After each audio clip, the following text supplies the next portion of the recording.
Mis padres vendieron su casa de 30 años y le entregaron cada dólar, 650.000, a mi hermano como regalo de bodas.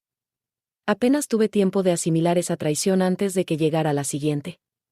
Cuando me negué a desalojar a mis inquilinos para que ellos pudieran quedarse conmigo por un tiempo, aparecieron en la propiedad con maletas, golpeando la puerta como si ya fueran dueños del lugar. Ese fue el momento en que me di cuenta de que no solo estaban cruzando un límite. Estaban invadiendo mi vida. Y lo que hice a continuación los dejó atónitos de una manera que nunca esperaron.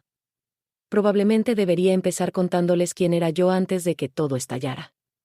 Mi nombre es Nora y, durante los últimos 8 años, he construido un pequeño pero próspero estudio de diseño de interiores y muebles personalizados a base de pura terquedad y aserrín. La mayoría de los días me encontrarías con una camisa de lino, jeans y mi gastado delantal de cuero, el pelo recogido, lijando tablas de nogal mientras el calentador del taller zumbaba en un rincón. Es el tipo de vida que la gente subestima hasta que ven lo que esas manos pueden crear. Y tal vez esa siempre ha sido mi historia, subestimada hasta que me empujan demasiado lejos. Crecí en una casa donde las reglas eran tácitas pero severas. Derek, el único hijo, era la inversión. Se esperaba que yo, la hija, fuera comprensiva. Escuché esa palabra durante toda mi infancia. Sé comprensiva cuando Derek reciba la bicicleta nueva. Sé comprensiva cuando el campamento de verano de Derek cueste más que todo tu año escolar. Sé comprensiva cuando tu hermano necesite ayuda con la universidad, pero tú puedes arreglártelas, y lo hice. Me las arreglé. 3 trabajos a tiempo parcial a la vez, comiendo ramen de dólar, cosiendo un título que pagué yo misma. Mientras tanto, la matrícula de Derek se transfería directamente desde la cuenta de mis padres en el momento en que vencía. Mi madre solía decirlo con una sonrisa, como si fuera un cumplido. Las chicas simplemente no necesitan tanta ayuda, cariño. Eres más fuerte. En ese momento, no me di cuenta de que lo decía literalmente. Menos ayuda, más carga. Como adulta, mantuve mi distancia, no porque no los quisiera, sino porque podía respirar mejor cuando no me obligaban a encajar en el papel de la niña eternamente responsable. Luego me casé con Isen, la primera persona que realmente me vio, no la versión moldeada por la culpa o la obligación, sino la mujer que se abrió camino a la fuerza hacia un oficio que amaba. Compramos una casa acogedora en Highlands Ranch y empezamos a hablar de formar una familia. Mañanas tranquilas con café en el porche, listas de nombres a altas horas de la noche para el bebé que crecía dentro de mí, el tipo de futuro suave que me había costado años ganar. Y parte de esa estabilidad provenía de la propiedad de alquiler en Lakewood, una inversión pequeña y constante que compré con mis propios ahorros. Jake y Amanda vivían allí, una pareja joven que intentaba salir adelante. Pagaban a tiempo, mantenían el lugar limpio, nunca causaron problemas. En mi mente, eran el tipo de inquilinos por los que cualquier propietario se desviviría por conservar.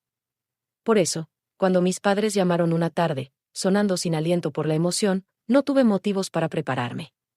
Me dijeron que habían vendido su casa, 30 años de recuerdos. El columpio del porche que papá construyó, la cocina que mamá pintó 3 veces. Imaginé que por fin se iban de crucero, dedicándose a la jardinería, instalándose en una vida más tranquila. Incluso sonreí cuando mamá describió lo rápido que se vendió el lugar. Entonces ella lo dijo. Le dimos el dinero a Derek. Los 650.000. ¿No es maravilloso? Apreté el teléfono contra mi oído, esperando la parte en la que se reía o decía, solo bromeaba, o incluso se detenía el tiempo suficiente para escuchar mi silencio, pero siguió hablando, enumerando las comodidades del ático que Derek había encontrado en el centro. Y luego vino la frase que cambió algo profundo dentro de mí. Nos mudaremos a tu alquiler por un tiempo. Solo diles a esos inquilinos que se vayan. No recuerdo lo que dije después de eso, algo plano y educado, el tipo de respuesta que das cuando tu cerebro se desconecta para protegerse. Colgué y me quedé mirando la pared de mi estudio mientras el aroma a roble recién cortado flotaba a mi alrededor, agudo y reconfortante. Mis padres acababan de darle a mi hermano 650.000 pesos y, sin dudarlo, decidieron que mi propiedad, mi inversión, se convertiría en su plan de reserva. Sin pedirlo, sin conversarlo, solo una expectativa envuelta en derecho, se lo conté a Isen esa noche. Él se paró en la encimera de la cocina, con las manos apoyadas en el granito, escuchando sin interrumpir. No estás considerando desalojarlos, ¿verdad?, dijo suavemente. Por supuesto que no. La respuesta fue inmediata, instintiva. Ni siquiera es legal, punto. Y no es correcto, añadió él. Asentí, pero mi estómago se apretó porque sabía lo que se avecinaba. Mis padres no respetaban los límites. Los arrasaban. Las llamadas comenzaron a la mañana siguiente. Primero, mamá, con su voz dulce y frágil. Nora, cariño, sonabas estresada ayer. Solo necesitamos un lugar por un tiempo. Luego papá, más severo. Tu madre está molesta. Deberías arreglar esto. Me repetí una y otra vez, no puedo sacar a los inquilinos con un contrato de arrendamiento válido. Es ilegal. Es poco ético. Pero la lógica solo funciona con personas dispuestas a escucharla. Al mediodía, mamá estaba llorando. Por la noche, papá me estaba sermoneando sobre la responsabilidad familiar. Al día siguiente, parientes de los que no había tenido noticias en meses de repente tenían mi número memorizado. La tía Patricia llamó a las 7 de la mañana. Tus padres dieron todo para ayudar a Derek a comenzar su vida, y tú no puedes hacer una cosita, punto. No es una cosita, dije. Bueno, tú eres la exitosa, espetó ella. Deberías ayudar. Ese era el guión. Yo era la capaz, la confiable, la hija cuya comodidad era negociable porque podía manejarlo.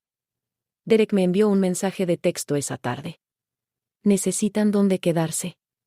Sé flexible, hermanita. Sé flexible. Como si esa fuera la frase mágica que pudiera borrar las leyes o la decencia básica. No respondí. Pero la verdadera explosión ocurrió 3 días después. Estaba en mi estudio lijando el borde de una encimera de arce cuando mi teléfono vibró sin parar. El nombre de Jaque se iluminó en la pantalla. Su voz tembló en el momento en que contesté. Nora, hay gente en la puerta diciendo que se van a mudar. Tienen maletas. Están gritando. Mi corazón dio un vuelco. Descríbelos. Es una pareja mayor. Dijeron que son tus padres. Claro que sí. Le dije que se quedara dentro, que no abriera la puerta, que iba en camino. Luego agarré mis llaves, con el polvo todavía en mis jeans, y conduje a través de Denver con el pulso martillando contra el volante. Cuando giré en la calle Lockwood, los vi al instante. Mis padres en el porche delantero, 2 maletas grandes a su lado, bolsas de supermercado colgando de la muñeca de mamá como si estuvieran registrándose en un alquiler vacacional. Mamá estaba golpeando la puerta con tanta fuerza que el marco temblaba. Papá estaba rígido a su lado, luciendo como si ya estuviera ensayando el sermón que me daría por ser difícil. Salí de mi coche. ¿Qué están haciendo? Mamá se giró, furiosa y aliviada a la vez. No nos dejan entrar, punto. No es su casa, dije. Es propiedad familiar, insistió ella, como si decirlo lo hiciera realidad. Papá dio un paso hacia mí. Hemos estado en un hotel durante casi 2 semanas esperando que tú te encargues de esto. Ustedes crearon esa situación, respondí. Vendieron su casa. Regalaron su dinero. Eso no convierte mi alquiler en su plan de respaldo. La voz de mamá se quebró, cambiando a su bien practicado dolor. ¿Cómo puedes hablarnos así después de todo lo que hemos hecho por ti? Jaque abrió la puerta solo un poco. ¿Necesitamos llamar a alguien?, preguntó en voz baja. No, dije. Luego miré directamente a mis padres. Pero lo harán si no se van. El porche se quedó en silencio. El tipo de silencio agudo y vibrante que precede a la ruptura de algo. Y en ese momento, entendí exactamente a qué me enfrentaba. No era confusión, ni desesperación, sino un derecho tan profundo que realmente creían que mi vida existía para amortiguar sus decisiones. Se fueron del porche ese día solo porque Jaque levantó su teléfono como si estuviera a punto de marcar. Papá murmuró algo sobre, esto no ha terminado. Mamá lloró lo suficientemente fuerte como para que los vecinos se asomaran por las persianas, y luego arrastraron sus maletas de vuelta al coche como 2 personas gravemente agraviadas. Los vi irse con un dolor frío y hueco extendiéndose por mis costillas. No era culpa. Era la comprensión de que esto era solo el primer intento. A la mañana siguiente, la narrativa había cambiado y, aparentemente, se me había asignado el papel de villana. Mi teléfono se iluminó antes del amanecer con un mensaje de mi primo Brandon. No puedo creer que abandones a tus padres así. Luego otro de la tía Patricia. Escuchamos que te negaste a dejarlos quedarse. Están prácticamente sin hogar. Sin hogar. Esa fue la palabra que eligieron, a pesar de que mis padres habían entregado voluntariamente todos sus ahorros a Derek sin siquiera pensarlo 2 veces. El chat grupal al que me habían agregado a la fuerza se llenó de mensajes pasivo-agresivos sobre el deber familiar y honrar a tus mayores. Ninguna persona preguntó qué había sucedido realmente. Ninguna preguntó por Jaque y Amanda o el contrato de arrendamiento legal.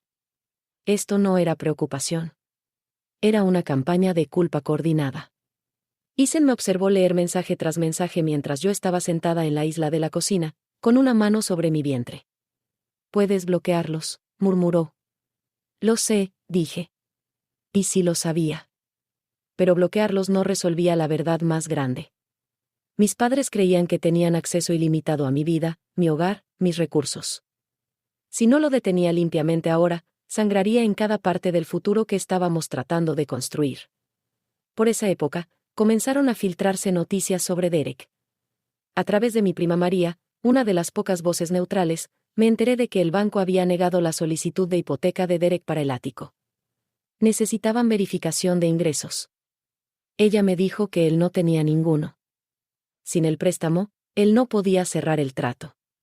Sin cerrar el depósito, los 650.000 pesos de mis padres no regresaría. De repente, su urgencia tenía sentido. Habían puesto todo en el sueño de Derek y ahora no tenían dónde aterrizar. 2 días después, el propio Derek llamó. «Mira», dijo, sonando molesto en lugar de avergonzado. «Las cosas están difíciles ahora mismo. Brittany y yo todavía tenemos que pagar el lugar. Son solo 18.000 pesos. ¿Puedes ayudar? ¿Solo 18.000 pesos? Como si guardara fajos de efectivo en la despensa para momentos como este. Ni siquiera dudé. No. Su silencio no fue de sorpresa. Fue de ofensa. «Vaya», dijo. «Qué solidaria, hermanita. Solidaria». Otra palabra convertida en arma. Esa noche, después de una ronda más de mensajes de parientes insistiendo en que diera un paso al frente, algo dentro de mí se estabilizó. Abrí mi computadora portátil y comencé a escribir un correo electrónico. No emocional, no a la defensiva, sino fáctico. Una cronología de los eventos, capturas de pantalla del contrato de arrendamiento, registros de la venta, cada detalle en un lenguaje claro e innegable. Al final, agregué una línea. Si alguien cree que mis padres merecen vivienda más que mis inquilinos, por favor, avísenme cuando pueden mudarse con usted. Luego pulsé enviar a 30 personas. A la mañana siguiente, el chat grupal estaba en silencio. El silencio después de mi correo electrónico duró casi un día completo, el tiempo suficiente para que esperara brevemente que lo peor hubiera pasado. Pero el derecho no desaparece. Espera, se reforma y regresa usando una máscara más suave. Era un sábado por la mañana a principios de primavera. Ethan y yo estábamos en la cocina, la luz del sol se derramaba sobre las encimeras mientras discutíamos juguetonamente sobre nombres de bebés. Por primera vez en semanas, mis hombros se sentían relajados. Mi teléfono no vibraba. Mis padres no habían llamado. Incluso Derek se había quedado callado. La paz se sentía extraña, pero cálida. Entonces sonó el timbre. No una vez, repetidamente, insistentemente. Ethan revisó el camino de entrada. Su voz bajó. «Nora, son ellos». Abrí la aplicación Ring, y allí estaban, mis padres en el porche, bien vestidos, como si estuvieran llegando a una cena festiva, en lugar de emboscar a la hija que habían estado atacando durante semanas. Mamá sostenía un ramo de flores. Papá llevaba una bolsa de supermercado. Mamá se inclinó hacia la cámara, sonriendo de una manera que se sentía más como actuación que como disculpa. «Cariño, trajimos los ingredientes para tu pot roast favorito. Déjanos entrar». Ethan me miró. «Esto es manipulación». Lo sabía. Lo sentí en el nudo de mi pecho. La forma en que su voz tiraba de un viejo instinto de calmar, de ceder, de facilitar las cosas. Ese fue el papel que interpreté toda mi infancia. Pero yo ya no era esa chica. Papá se aclaró la garganta, hablando directamente a la cámara. «Hemos tenido tiempo para reflexionar. Cometimos errores. Hablemos como adultos». Hablar como adultos. Una frase que había usado cada vez que quería control disfrazado de razón. Me quedé donde estaba, apoyada contra la pared del pasillo, con mi teléfono en la mano. No abrí la puerta. Mamá continuó, su voz temblando. Por favor, cariño. Nos hemos estado quedando en un lugar horrible. Estamos cansados. Te extrañamos. Isen susurró, no están aquí para disculparse. Están aquí para obtener acceso. Él tenía razón. Lo sentimos, era vago, condicional y convenientemente acompañado de una solicitud para que yo hiciera lo mismo que ya les había dicho que no haría. Cuando no respondí, el tono de papá cambió instantáneamente. La actuación se resquebrajó. Nora, esto es infantil. Abre la puerta. Mamá lo secundó más fuerte. Somos tus padres. Merecemos respeto. Respeto. Usaron la palabra como una hoja afilada. Cuando ninguno de los dos se movió, papá dio un paso atrás y se cruzó de brazos. Si no nos dejas entrar, nos quedaremos aquí hasta que lo hagas. No puedes ignorarnos para siempre. Mi pulso latía constantemente, no en pánico, sino con claridad. Esto era todo. La escalada final. Querían una escena, una fisura, cualquier señal de que yo podría ser devuelta a la obediencia por la culpa. En cambio, abrí la aplicación del teléfono y marqué la línea de la policía que no es de emergencia. El operador respondió. Exhalé. Necesito informar sobre un allanamiento de morada en curso. Las mismas personas que en un incidente anterior en mi propiedad de alquiler. Isen me miró con orgullo tranquilo. Yo me observé a mí misma de la misma manera, como alguien que finalmente entra en la vida que quería. Afuera, mis padres seguían hablando, sin darse cuenta de que acababa de hacer la llamada que redefiniría nuestra relación. Piensa en el bebé, suplicó mamá de repente, como si la mención de mi embarazo pudiera ablandarme. ¿No quieres que estemos involucrados? No de esta manera, pensé. No con propiedad en lugar de amor, papá llamó de nuevo, más fuerte esta vez. Nora, deja de ser dramática. Era casi ridículo viniendo de las personas que organizaban una intervención en la puerta con flores y culpa. Cuando el coche de policía giró en nuestra calle, sus cabezas se voltearon hacia él. El rostro de mamá se arrugó instantáneamente. La mandíbula de papá se apretó. Ambos retrocedieron inseguros por primera vez. El oficial se acercó con calma. Señora, señor, el dueño de la casa ha solicitado que abandonen la propiedad. Mamá señaló hacia la puerta. Somos sus padres, ella está confundida, punto. No lo está, dijo Isen desde detrás de mí, el oficial les asintió. Necesitan irse ahora. Ya se les ha pedido antes. Papá miró directamente a la cámara, con los ojos duros. Te arrepentirás de esto, Nora. Pero el arrepentimiento nunca estuvo sobre la mesa. El alivio sí. Se fueron lentamente, dramáticamente, como actores que esperan que el público sienta lástima por ellos. La puerta del coche se cerró de golpe, el motor encendió, y se alejaron sin decir otra palabra. Cuando el oficial se fue, Isen me rodeó con sus brazos. No lloré. En cambio, algo dentro de mí se desbloqueó en voz baja, con decisión. Un aliento que había estado conteniendo durante años finalmente salió de mi cuerpo. Pero el día no había terminado. Esa noche, mi teléfono volvió a vibrar. Derek. Casi no contesté, pero la curiosidad ganó. ¿Qué hiciste? Ladró. Mamá está histérica. Papá está furioso, punto.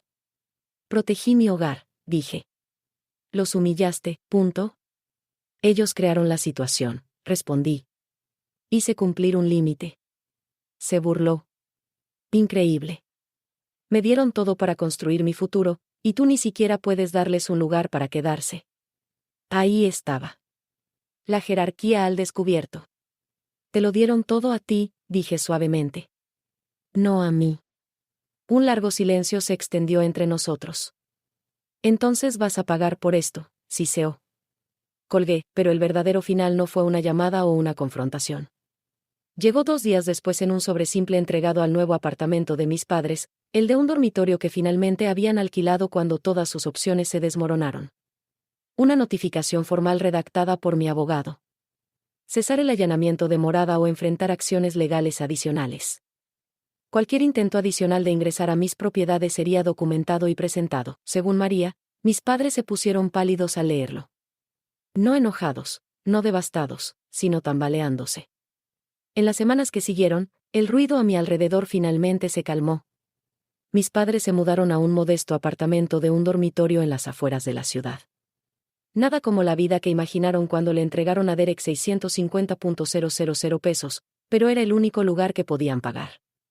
Las llamadas de los parientes también se desvanecieron, una vez que se dieron cuenta de que la versión de la historia que les habían contado no se sostenía frente a los contratos de arrendamiento y el informe policial. El derecho es ruidoso al principio, pero muere rápidamente cuando nadie lo alimenta. Jaque y Amanda se quedaron en la casa de Lockwood, agradecidos y constantes, enviándome actualizaciones sobre el jardín que habían plantado en el patio trasero. Su amabilidad se sintió como si el universo me recordara que había elegido a las personas correctas para proteger. En casa, la tranquilidad regresó. La tranquilidad real, la que se asienta en las paredes y se queda. Isen y yo terminamos la guardería, pintando las paredes de un suave color verde mientras la luz del sol se colaba por la ventana. Cada pincelada se sintió como recuperar algo: espacio, seguridad, un futuro sin máculas de manipulación. Por primera vez en mi vida, mis límites no fueron cuestionados ni castigados. Simplemente existían, y la vida al otro lado de ellos era pacífica. Mirando hacia atrás, la gente asume que la parte más difícil fue llamar a la policía a mis propios padres. No lo fue. La parte más difícil fue darme cuenta de cuánto tiempo viví más pequeña de lo que necesitaba, encogiéndome para mantener la paz, aceptando migajas de respeto, porque me dijeron que las hijas debían ser comprensivas. Pero la paz construida sobre el silencio no es paz en absoluto. Es rendición. Y el día que dejé de rendirme, mi vida finalmente se abrió. Mis padres quizás nunca entiendan el límite que dibujé, pero esa línea es la razón por la que mi hijo crecerá en un hogar moldeado por el amor, no por la obligación. Ese es el legado que elijo. ¿Hay alguna parte de este texto que te gustaría que revisara o algún otro guión que necesites traducir?